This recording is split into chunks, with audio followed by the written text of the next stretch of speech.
அடுத்த question move பண்ணலாம். Value of magnetic field at point O in a given figure is this one. Okay, the value of magnetic field at point O in the given figure is this one they have given. Okay, so இப்போ இது வந்து ஒரு wire and இது வந்து ஒரு semicircular part of the wire and திரும்ப wire வந்து straight ஆயிடுது.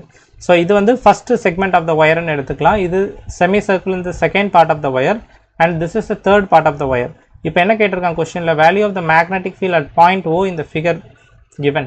ஓகே, இந்த பாயிண்ட் ஓன்றது கரெக்டாக இந்த இடம் சென்டர் இல்லையா, இது வந்து ரேடியஸ் வந்து கேபிட்டல் ஆர். இப்போ நம்மளுக்கு என்ன தெரியும் அப்படின்னா magnetic field will follow superposition principal.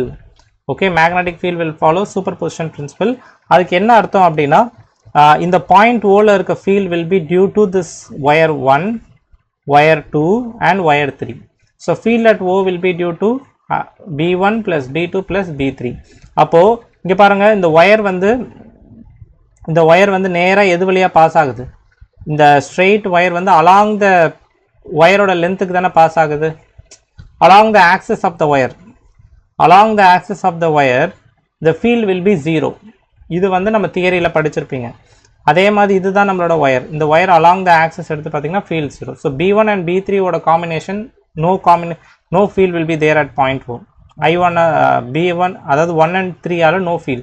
But இந்த செமிசர்க்குலர் பார்ட்டால் என்ன ஃபீல்டு வரும் அப்படின்னா this is a formula. So இதுக்கான டயக்ராமையும் போடுறேன். ஓகே, இதுதான் நம்மளோட wire.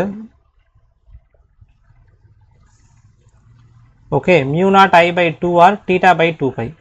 μ0I/2r θ/2π. θ is the angle. Okay, when r is the radius.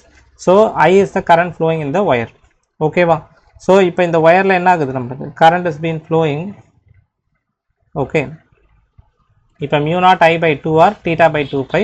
So அந்த ஃபார்முலா படி பார்த்தீங்கன்னா இது செமிசர்க்கிள்னா θ will be equal to π. So θ இருக்கிறதுல பைன்னு போட்டிங்கன்னா pi will get cancelled. Finally you will have μ0I/4r. So option C will be correct.